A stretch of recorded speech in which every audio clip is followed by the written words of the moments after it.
of the Digital Down, running weekly business talk show on LinkedIn Live, now globally syndicated on TuneIn Radio through IBGR, the world's #1 business talk, news and strategy radio network. Today on the Digital Download, we are wrapping up the year with a look ahead to 2026, and I have to say that our panelists have made their most to wear absolutely cracking jumpers. But creating content, we're going to talk about content today. So creating content can feel like walking through a minefield. What do I say? How often do I say it? What if I look stupid? It seems complicated, dangerous, and frankly, like a lot of hard work. But here is the hard truth for the coming year. Content is no longer optional. It is modern day prospecting. Today we're assessing the world of content with our panelists wearing their Christmas jumpers. But before we kick off the discussion, let's go around the set and introduce everyone. While we are doing this, why don't you in the audience ping them and let them join us? Make the Digital Download an interactive experience, and audience participation is highly encouraged, as you know. So, Adam, would you like to kick us off, please? Hi, everybody. I'm Adam Gray. I'm co-founder of DLA Ignite, and I'm very excited to be talking about this particular topic on this, our last show of 2025. Excellent, Tim. Welcome, everybody. My name is Tim Hughes. I'm the CEO and co-founder of DLA Ignite, and I'm famous for writing the book Social Selling Techniques to Influence Buyers and Changemakers. And I'm very excited with the fact that this is our last show of 2025. I'm glad that everybody's come decked out in Christmas jumpers. Excellent. Richard? Good afternoon, everybody. Richard Jones from Curate, DLA Ignite partner. I've stopped worrying about looking stupid, which is why I've pitched up in my Guinness Santa's hat and my Formula One jersey, Christmas jersey, designed to make myself look a little bit more interesting than everybody else. And it's working. That was worth the price of admission. How much did you pay to get in, Tim?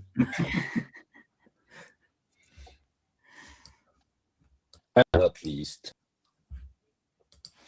Good morning, everybody. Tracy Borson, founder of TLB Coaching and Events, a proud partner of DLA Ignite. I have much to say on the topic of content, which in fact we are creating right in this very moment. And I'm really excited we're doing that all together with Christmas jumpers. Even Adam's kind of Christmas jumper.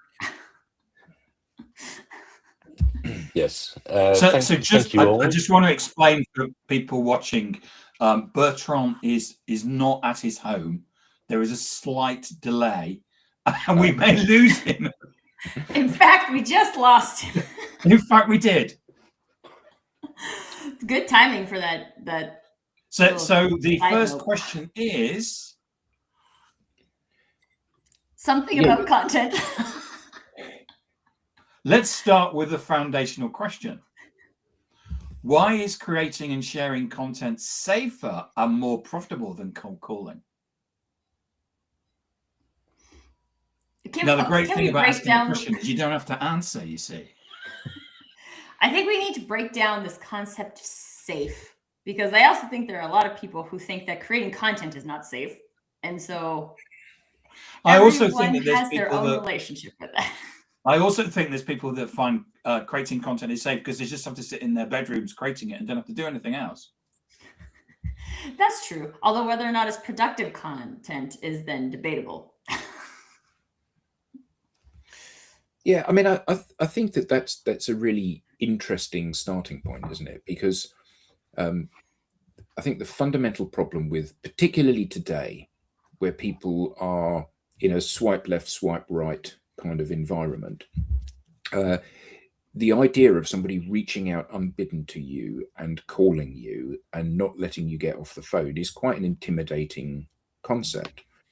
And I think that the key thing here is that if I write some content and I serve that content to my audience, they can either read it or not.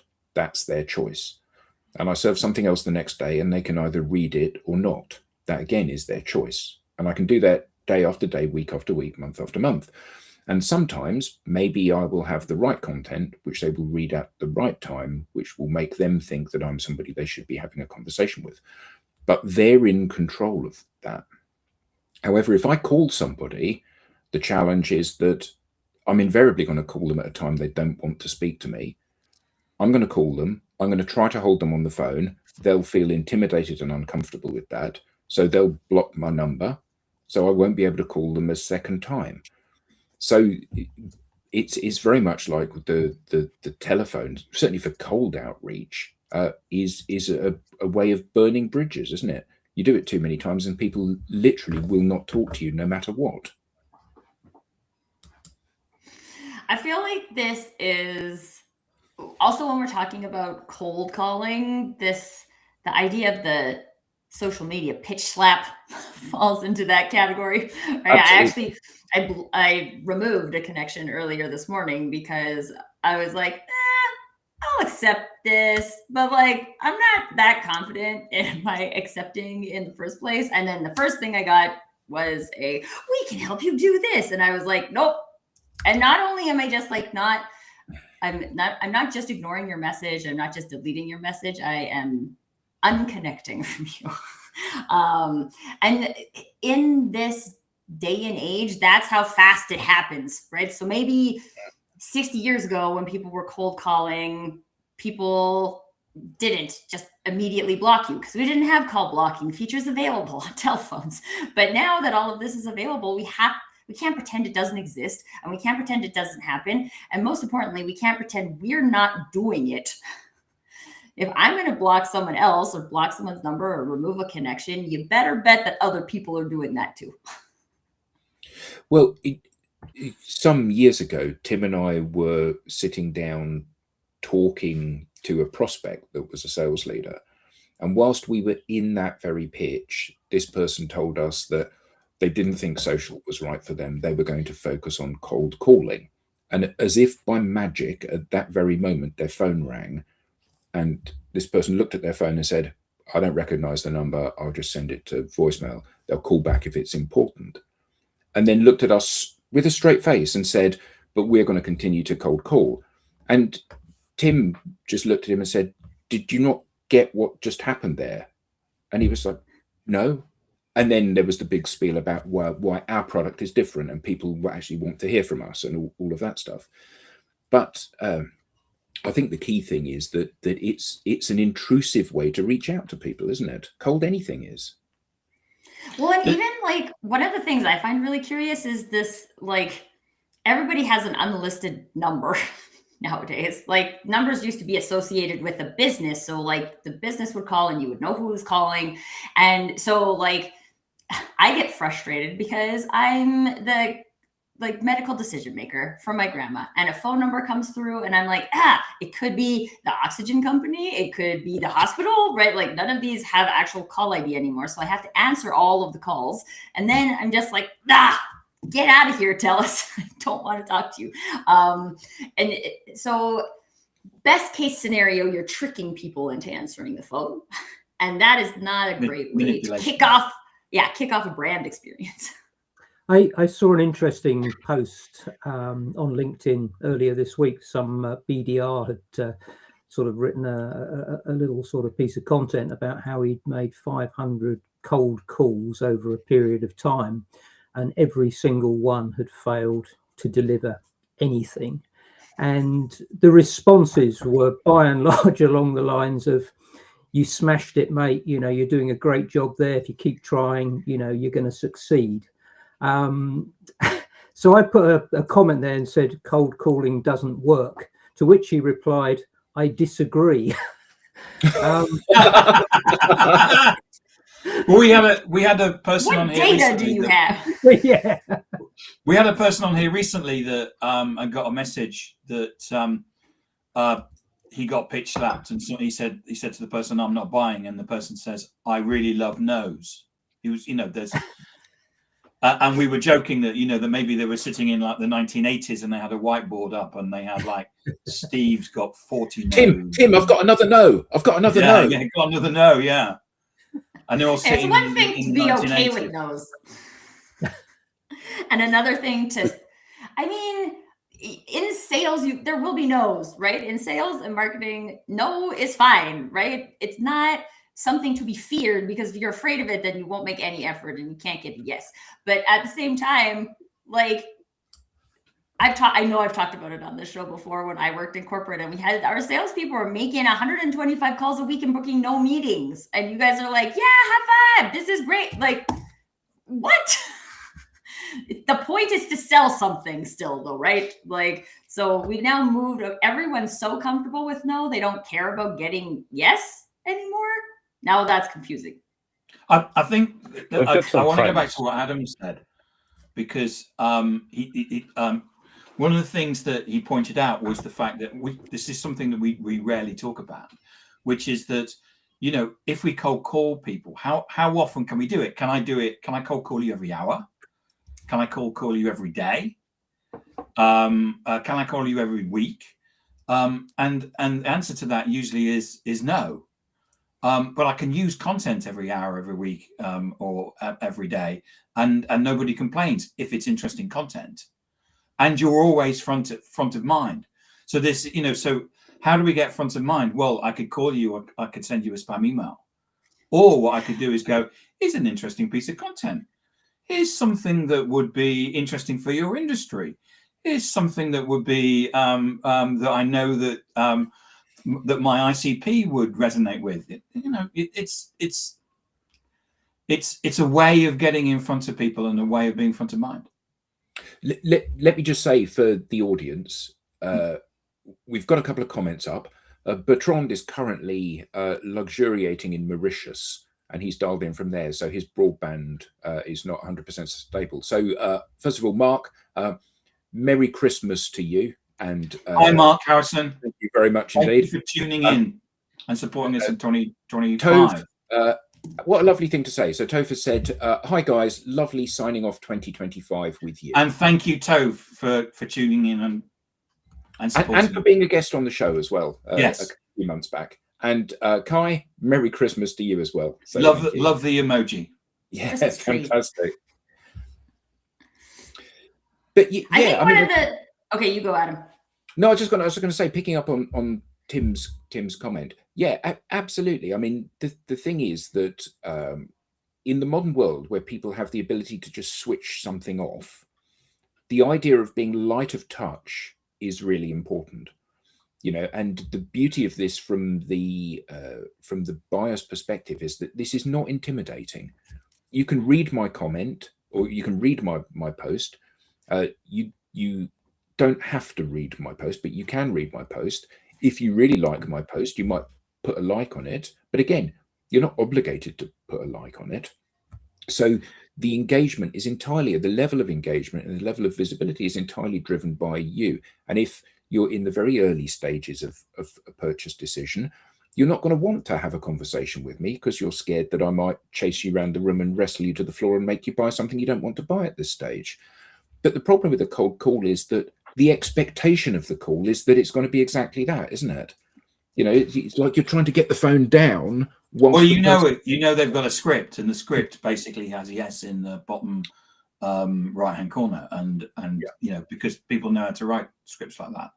Can I ask the next question? Because I think this is nice and controversial. The role reversal. Why sales must own the content and marketing must support the data. Discuss. I mean, personally, I'm a big believer in co-ownership. I think it doesn't hurt for everyone to be capable of creating content, right? To have marketers be able to be like out in the world being helpful creating content, for salespeople to be out in the world being helpful creating content. We talked last episode about brand guidelines and how they can be handcuffed in a prison, and it stops people from doing that. So there's a lot of pieces of the puzzle at play here. But I think for me, this comes down to are we selling or are we being helpful? Because if we're out in the market being helpful, then when somebody needs help, they'll be like, oh, I'm going to choose these people who have been helpful for me in the past. I already believe that they can help me. And I think that sales and marketing can play a role in that helping.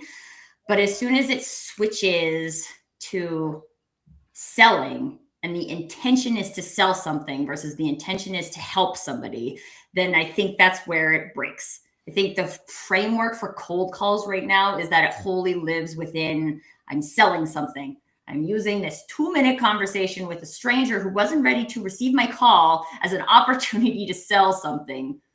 And I mean, even saying that, it sounds ridiculous, right? Or I can spend some time creating helpful stuff for people and being that trusted advisor, actually helping people. So that's where I think that's what it comes down to me, is we can be in sales and our intention can be selling. We can be in marketing and our intention can be selling, or we can be in sales and marketing or revenue ops or whatever we want to call it and say, we're going to go out and help people. And then when those people are actually ready to be helped, we take them by the hand and we help them with one of our products, which leads to a sale. I think from my perspective, if marketing are really doing their job properly and they are being innovative and creative and coming up with stuff that's quite inspiring, then I think the two can go hand in hand. But all too often, I think the marketing side of things can be a bit uninspiring. It can be designed to be uber safe and ultimately a bit uninteresting. And consequently, the salesperson is really what is going to be the differentiator, because otherwise you're going to sound the same as the next guy. So that would be my take on it. It depends, it depends how sort of proactive and inspiring your marketing team is. Yeah, and they're not that proactive and inspiring right now, unfortunately. And we've asked before, why has Dell become professional? Sorry, Adam. No, I was just going to say, I think that the two things, there's a Venn diagram here in terms of what marketing's role should be and what sales role should be. But I don't feel that there's a massive amount of overlap of that. I think that the marketing can have a strategic view on both the creation of content and the measurement of success of that content. You can market, and you're always going to be guaranteed a smile on this show. So they have a strategic view of these things, but as that cliched saying, sales is where the rubber hits the road, isn't it?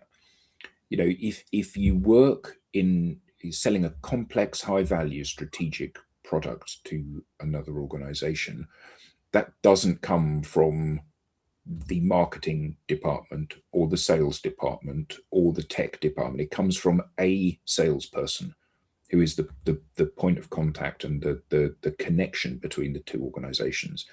And ultimately, the salesperson has to demonstrate their knowledge and competency and expertise to win the trust of the people that they're trying to have a commercial interaction with.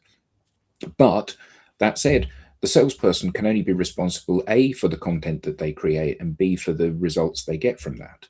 And marketing can say, this quarter, we want to be tackling this vertical, or we're pushing this product, or we've got a change of direction within the organization. So you should be really talking this kind of narrative.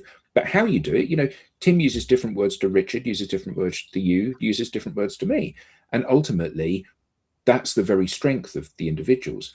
And I think certainly within bigger organizations, the challenge is, and Tim and I have both worked for a very large tech company. If you were a buyer who thought, I wanted to do business with this company, and you went to their website, you wouldn't know where to start. You would have no idea how to reach out to somebody within the organization because of the sheer scale of the enterprise and the complexity of what it is that they do. And the beauty of a salesperson is that point of contact, you immediately know who's going to shepherd you through the process of buying something. And I think that's the key here. And that's where the differentiation lies now and moving forward. Agreed. John, another question. I love the concept of like shepherding, right? Because again, I feel that goes into the category of being helpful versus selling, right? Like I feel like there's so much sales activity right now that's just out there trying to convince people who don't need what you have to buy what you have. And like all of the scripting and practices and these types of things are associated with that. And how can we, and then that's really painful. So how can we outsource that to AI and automation? And then it's still painful. It's still painful for the customer. We didn't remove the pain. And we didn't create any trust in the salesperson along the way. So now even if we get them put into the process, no one trusts them as their Sherpa, right? They're just like, this guy, like, I can figure this out on my own. And there's like a bigger societal shift that's happening here too, which is most buyers are doing more of the research on their own. And because the information information is available, whether or not the right information is easily accessible, as you mentioned, Adam, is debatable because there's so much of it. But we've gotten to the point where all of our behavior is in doing self-research, but we've also, a lot of us, been bitten in the butt too many times now, where we as buyers are reverting to trusting our trusted advisors because there's too much to know. So if you're not a trusted advisor, you just fall into the category of too much to know. Yeah. Yeah, and lots of organizations hire a consultant type person that has no vested interest in the outcome to help them make a decision, so that they don't feel that they're being pushed into something for a revenue reason. You know, they're on a fixed fee for making a decision or giving advice on what the purchase should be. But I do think that we're back to that old chestnut about the buyer has changed, but the seller hasn't changed for the most part. And I just what is up with that? The fact that, again, the thing that's so confusing for me is the fact that one individual human has changed as a buyer, but hasn't changed as a seller.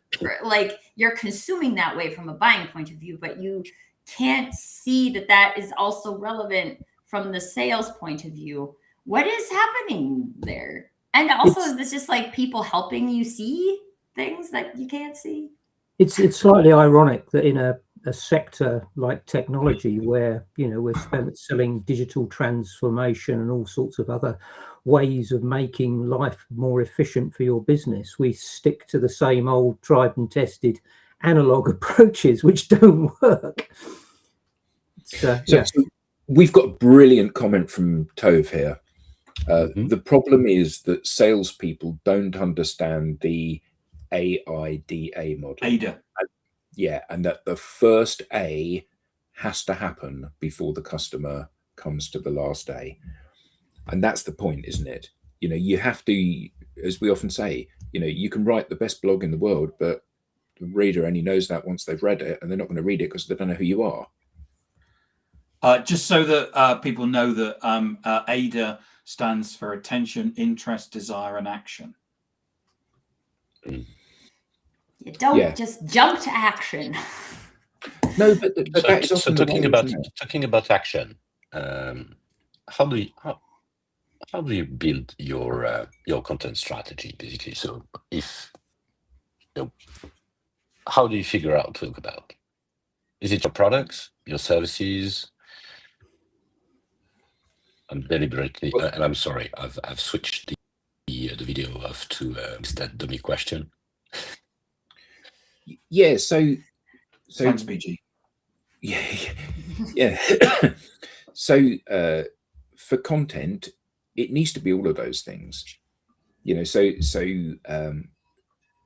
often talk about how there are 3 pots of content that people need to share. So one of them is content about what you do, because if people don't know what you do, they can't buy from you, because they can't think, oh yes, this is somebody that can help me with this problem. So it's really important. But how you share that content is really important as well. Simply sharing white papers and adverts from your company is not going to cut it. You need to give your opinion because you're supposed to be the expert and, as we said, the shepherd through the buying process. So content about what you do. You need to also share content about what I do, because I'm the buyer and I want to understand or believe that you have a grasp of what my challenges are. So writing things that are inherently of interest to me. So things about what's going on in my industry, how legislation is changing, how taxation is changing, all of those things that impact me. I want to hear that you understand those. And then lastly, but most importantly, is content about who you are, because I need to get to know you. If I want to build trust with you, or you want me to build trust with you, I have to know who you are. You can't trust somebody you don't know. So sharing content about what you think, what you're doing, what you like, what your hobbies are, where you've been on holiday, what you went to a great restaurant for your anniversary, all of those things are things that make you human. And it's really interesting. Tim and I did a workshop for a group of sales leaders earlier in the year. And one of the questions that we said is, would you rather have a meeting in the boardroom or take somebody to a sports game for a day? And every single sales leader said the sports game. And when pressed on why, they all said, oh, because we can build a relationship with them and we can get to know them and there's no agenda there and we build friendships and meaningful relationships with them. Okay. So part of your content needs to do that in the digital space. So here you go. Come to the Formula One and drink Guinness with me. Perfect. Perfect. I was going to say, Richard, my husband is like already sold on that brand. What does he do? Does he want to buy some cybersecurity? I don't think so. Maybe. Who knows? Well, let's have a chat. Have a pint and see where it goes. Right, let me play devil's advocate here, Adam. Is LinkedIn the right platform to do that? What you just said, sharing a picture of me at the restaurant. Yeah, every social network is, and Tim often says social networking, the important bit is the social bit. LinkedIn is a social network, and I think what's really interesting is that often people make these statements about this is not Facebook. You shouldn't be sharing personal content. This is just about business type stuff. But what's really interesting is nowhere in the LinkedIn terms and conditions or guidelines does it say that you shouldn't share personal content. And what's really interesting is that if you look at the behavior of those people that say, I never engage with personal content, only with business content, you see that actually the stuff that they engage with is, Tim has got a new job. Tracy's celebrated an anniversary at this place. It's Richard's birthday today. That's what people engage with. So I had a birthday a couple of weeks ago, and I had literally hundreds of messages from people saying happy birthday, hundreds of them. It's like, this is exactly what the platform is for. And the beauty of it is that everybody that sends you a message, or every message you send to somebody on their birthday, you now have a reason to have a conversation with them, which is the whole point of the networking bit, isn't it? I think it's really interesting to me. I mean, LinkedIn has historically had this persona of professionalism. And as Tim said earlier in the show, and many times before, when did professional become boring, right? Like, here's the thing. No human is one-dimensional. Nobody. Zero people. None of them, right? Even brain surgeons. And I would really like my brain surgeon to be like pretty solo dimensional, right? But we have families, we have likes, we have interests, we have all of these things. And trust gets built when people see more of you. So that does not mean that you have to reveal all of the things about everything that's going on in your life. And I think we've probably all seen those posts that's like, that's like, maybe a little more than I would reveal on LinkedIn, but that's fine. That's fine. That's for them, not for you, right? Like that's part of your exercise in authenticity. But people trust me more if they see more of me, if they know that I'm a mom, if they know that I like tea, if they know that I'm close to the mountains, if they know that I like a snowy Christmas, if they know I like a Christmas jumper, right? Like these things are the human things that allow people to create connection. And the more of them you show based on which of the things about you you're comfortable showing, then the more likely it is for people to be able to build trust with you. And if we want to be a trusted advisor, I can't just show up and be like, fact about marketing, fact about marketing, fact about marketing. Like that only gives you one dimension to build a relationship. It just, if it happens at all, it will go very, very slowly. So why wouldn't we increase our luck surface area by showing more parts of us? That's a great expression. It's all about building rapport. You know, even in the physical world, every time you ever went on a sales call, or still do go on a sales call, there is small talk that precedes whatever you're there to talk about. And that's kind of what a lot of this stuff is about. That's what builds the rapport. That's what gets, you know, lubricates the conversation. Lubricates the conversation. Good phrase.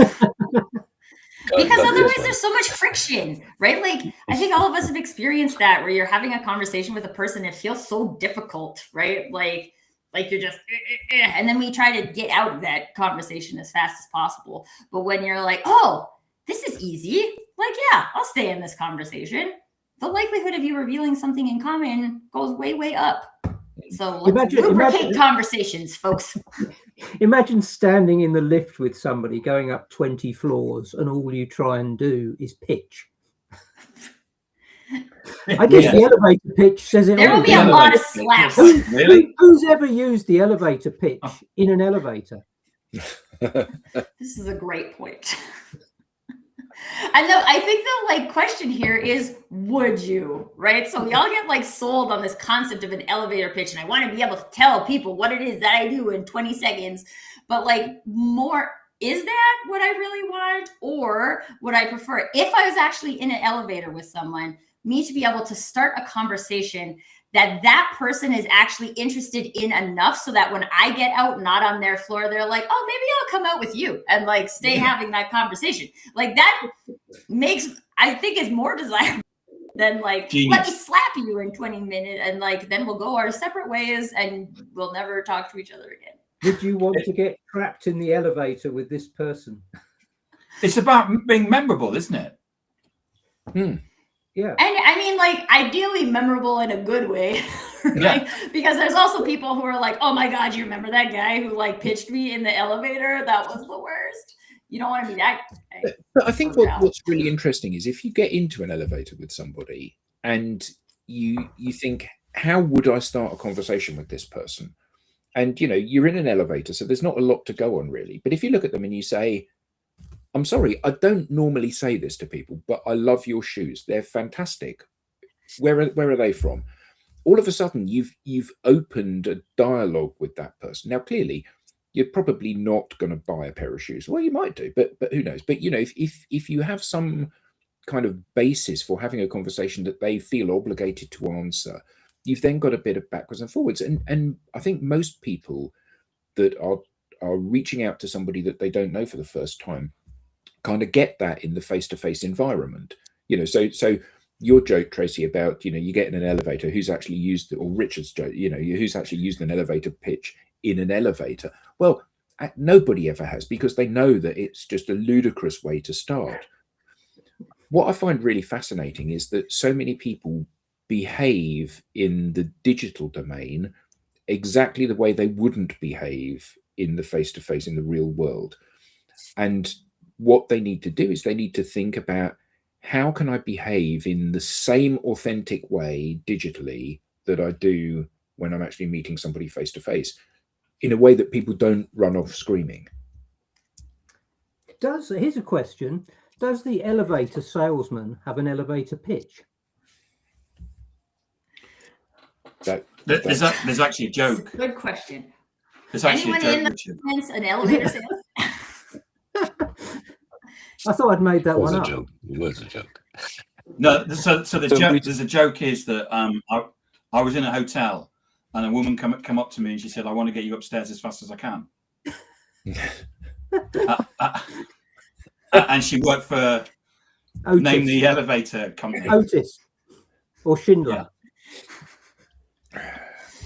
Schindler, did you say?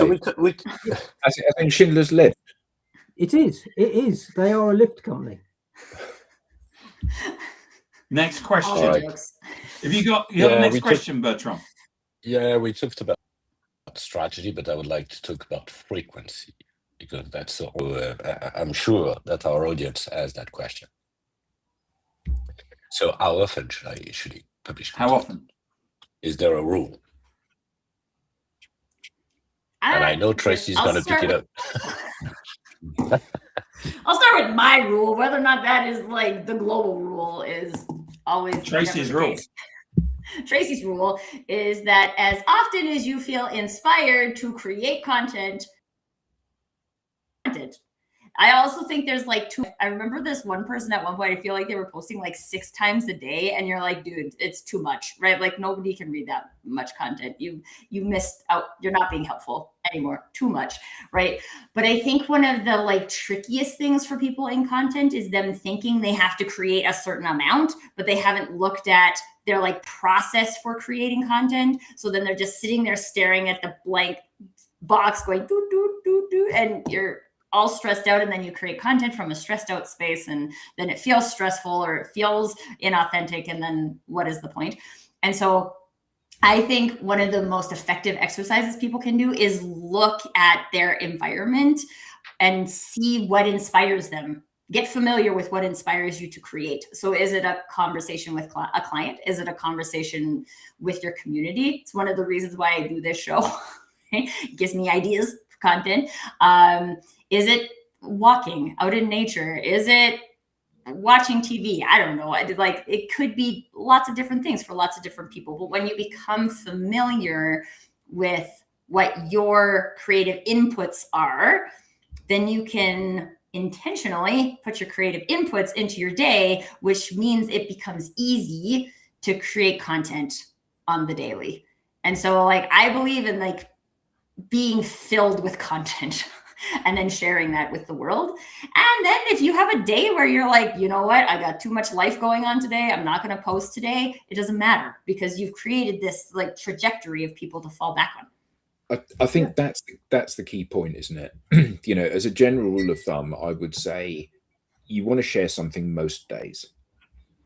So, you know, the objective is kind of every day you share a piece of content, every day you create a piece of content, but some days you're not going to be able to because you're traveling or you're busy or there's a home emergency or for whatever reason. And you shouldn't beat yourself up about the fact that today you haven't shared any content. But as once a week is not often enough. Once a month is certainly not often enough. As you said, Tracy, 6 times a day is too much. And there's a sweet spot there. You know, and I think that certainly if you're in a sales role, you need to share enough content that you remain visible. But you need to remember that your job, it's not a marketing job. Therefore, to spend all day, every day creating content is ridiculous because you're not doing what your job is, which is to have conversations and sell stuff. So there's that kind of sweet spot, isn't there? And for some people, that will be every day and some days twice. And for some people, that will be 3 or 4 times a week. But, you know, it's kind of roundabout there, I feel. I you know, my approach, which is more sporadic, is based on when I feel inspired. Some days I am, you know, very inspired. I see something that makes me think there's a post in that. Other days I could spend all day looking for something and I can't find anything. So I try and sort of bank a few things up, a few ideas, you know, that sort of, and then if you have a, you know, if you feel like you want to post something, you can call upon previous experiences and put something out there.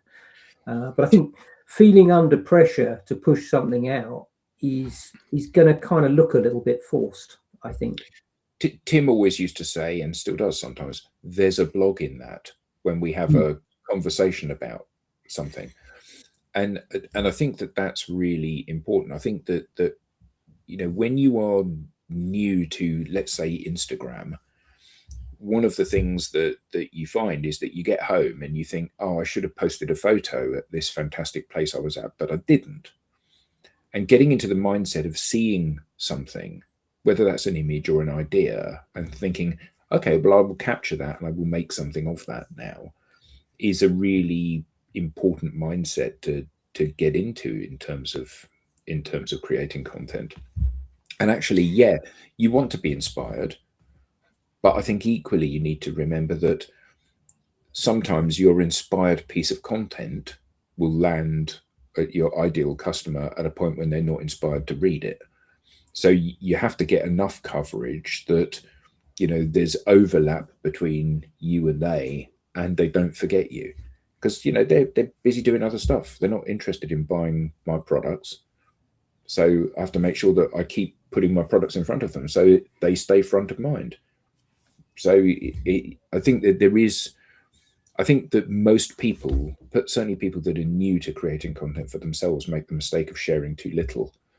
You know, Tim and I were speaking to somebody some years ago now, and they were head of marketing for a very large Australian telco, and their job was creating content basically, and emailing out to their customer database and all of those marketing type roles, and their own personal social. This person said, yeah, I generally like to post about once a month because my audience are kind of waiting for it, and then they're really pleased when I post something. And we said, no, they're not. Evidenced by the fact that you post something and no one even notices. You know, you don't get any likes on anything that you post. So people are not reading this stuff. And the reason is that between this month and next month, they've forgotten who you are. They're too busy out engaging with people that are sharing stuff daily. But I think often the people make an excuse, don't they, that fits their own narrative. I'm not confident doing content, therefore sharing content every day is not important. I'm not very good at writing content, therefore I'm going to share other people's content. And actually, like all these things, you know, the more of it you do, the better at it you get, and the easier it is for you to do it. It's like saying I'm not very good at names, and all it does is just reinforces the narrative that you're not good at names. Yeah. You give yourself permission. Choosing a practice that can help you get better with names. Right? Like, yeah. I think there is thanks, Steve. To do. It's a skill, right? Like, it's a skill to build, and skills don't get built if you don't do the skill. You have to practice doing it. And I think there's an interesting piece here. Do you mean, Tracy, you've got to do the thing? Yeah. You have to do the thing. What was that? That was like 2 years ago on this show, I think. Coming back. Yeah. It may even be 3 or even 4 years, Tracy. Maybe it was a while ago, but it's still equally relevant. It is, absolutely. And not enough people are doing the thing still. It's frustrating. But there's also an interesting point about this is, so Tim hears a thing and he's like, ooh, there's a blog in that, because Tim writes blogs. That's what Tim does. And then Tim turns blogs into content, right? That's one way to produce content. It is not the only way to produce content. You might want to collect stuff in video. You might feel most inspired on client calls and be able to set up a system where you clip your own genius in a call and use that as content. There's a lot of different options, but I think one of the challenges is that people are like, oh, Tim saw a blog in that, so then I'm supposed to blog. No, Tim saw that, and that's how Tim sees things. This is about figuring out, where do you see content, and how can you put that into your plan, right? To see content as often as possible, but also that's practice, right? So we practice seeing content, we get better at seeing content. I'm at the point where I can't possibly post all the ideas I have for content in a day. It's too many ideas, right? Yeah. But then once you get to that point, you're you feel surrounded by content. Content feels easy. Content feels comfortable. You feel at home. And so now all of a sudden it's not outside of something that you would do. It's within what you would do. It's what you're already doing. And so how do we harness that? I think that's an important, because we haven't really dove into all the different forms of content. And there's people who like audio, and there's people who like video, and there's people who like written. And it's just what do you like to create? Create what you like. Well, it's interesting how many people. Sorry, Richard.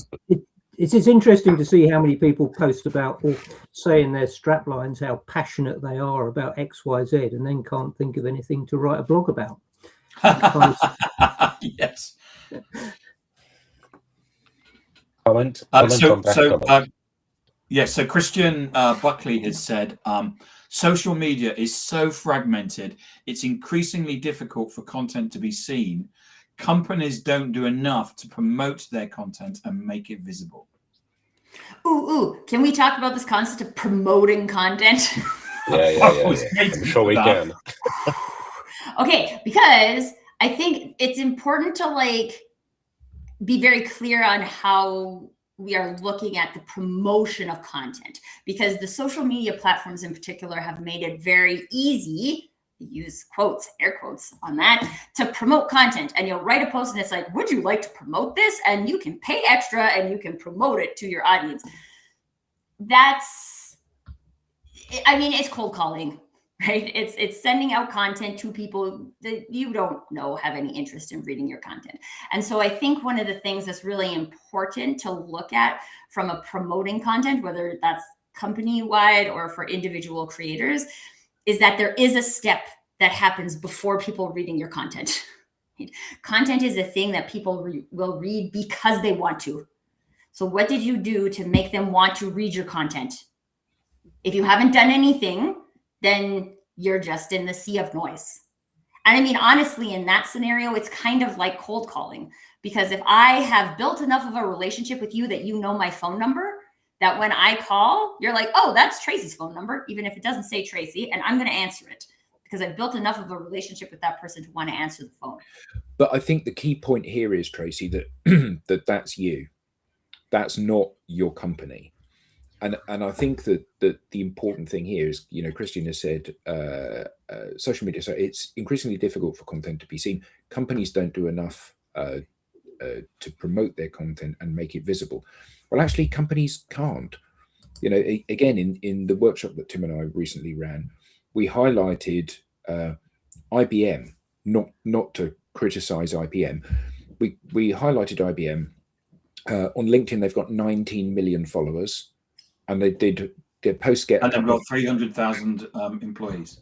Yeah, and their posts get 100 likes. So I actually looked at this today, Adam. Their last 5 posts have got an average of 50 likes from 19 million followers. Whereas, one of my posts gets an average of 10 likes, but I've got 15,000 followers. So, theirs should be getting 1,000 times as many or more, because they've got a bigger brand than me, 1,000 times or more engagement than I get. And I think the reality is that the route to actually form relationships with people now is not from the brand. It's from the individuals within the brand. So, yeah, you can love a person, you can't love a company. You can have a conversation with a person. You can't have a conversation with a company. You can trust a person.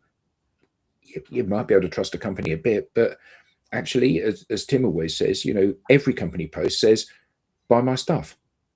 So it's like, well, why would I read that? Why would I read a post that says, buy my stuff? But I can read a post that educates me. And LinkedIn research shows that employees get 561% more engagement than brands do. I'm surprised. Well, and I think even when you're getting, when we do get to the point where there is brand trust, it's because it was created by a person. It's not because it was created by the brand. It was created by a customer service experience or a sales experience or an experience that was with a person. That's a brand trust is the sum of that. And if you don't have that, then brand doesn't have any inherent trust. It's only based on the people. Well, a great comment, Christian. Thank you for that. So what are the takeaways for people from this? Oh, sorry, Bertrand. Yeah, I had one last question for you. All is but and because maybe that's we just had an example of that, but What are the biggest mistake I could make next year with my content? I've got one here. Putting Okay. it out, using AI and not disguising the fact that it is AI by leaving all the emojis in. Okay. I do have I emojis think- in my post, but I like emojis. I do write them myself. But I think so. It's really interesting. So a friend of mine posted this post earlier today, or when I read it earlier today, and it was an AI generated image of her, which, like, if you know her, you get that it's her, but you can also tell that it's AI generated. And the post was about, like, here's this AI generated image, blah, blah, blah, blah. And one of the things that came up for me is that when you are doing a thing, if you have feelings that are associated with that, you can get excited, you can do that. And when a real picture captures that feeling, right? Sometimes it does. Sometimes we're posing with our families and it's not actually like really feeling related. But like when we generate an AI image that does that, we don't have the feeling of it. So now when we post it, there is an inherent gap, right? Because we're saying this is how we look and feel, but it's not how we look and feel. And that gap is where brand trust gets lost. And so while it might look good, and it might look more professional than how you actually look today, that gap cannot be eliminated. And that gap is the danger. And so while I use AI as a like ideation partner quite often, and it works for me. I don't know that it can work for everybody, right? I know Bertrand's got a whole like AI system that is like very helpful in specific use cases, but we've got to know your use case. Just this like, I'm going to use AI because I can make I think you guys hear about Coca-Cola. So Coca-Cola's Christmas ads this year were all generated with AI, 70,000 different versions of it. Marketers are all over the place with the different opinions on that. My perspective is that I didn't actually watch it. I heard it, and hearing is where the nostalgia is, but that's a completely different show. You have to watch out for the gaps because a customer will catch those gaps. You show up and in a real life experience with somebody and you don't match that, broken. Brand trust, broken. And it's much harder to recover. So like, I would say the biggest danger in creating content next year is the gaps. If these gaps are getting too big, your content's not going to do anything meaningful. Excellent. Thank you, Tracy. Anybody else before we close? Yeah, I think that content is a very important part of your strategy. So you have to have a strategy for this. You can't just hope that the odd post here and there is going to achieve what you want it to achieve. So you should think about themes, and you should think about carving out time in your calendar to make sure that you have time to create the content that you want. And as a general rule of thumb, this doesn't apply to everybody, but generally, you need to share more next year than you did this year because you haven't shared enough. And can I All say, right. and can I say, Bertrand, that there's a blog in this? There must be a blog. Probably multiple blogs. All right. Well, let me turn this back on. Thank you so much for joining and for being with us all year long. A very happy Christmas. Likewise. By the way, if you want to know more about what's going to happen in our next edition, just flash the code or visit us on Digital Down newsletter. Thank you all very much and see you next year. Thank you. Bye-bye. Merry Christmas. Happy holidays, Merry everybody. Christmas, Happy New Year, everybody. Happy Bye. holidays.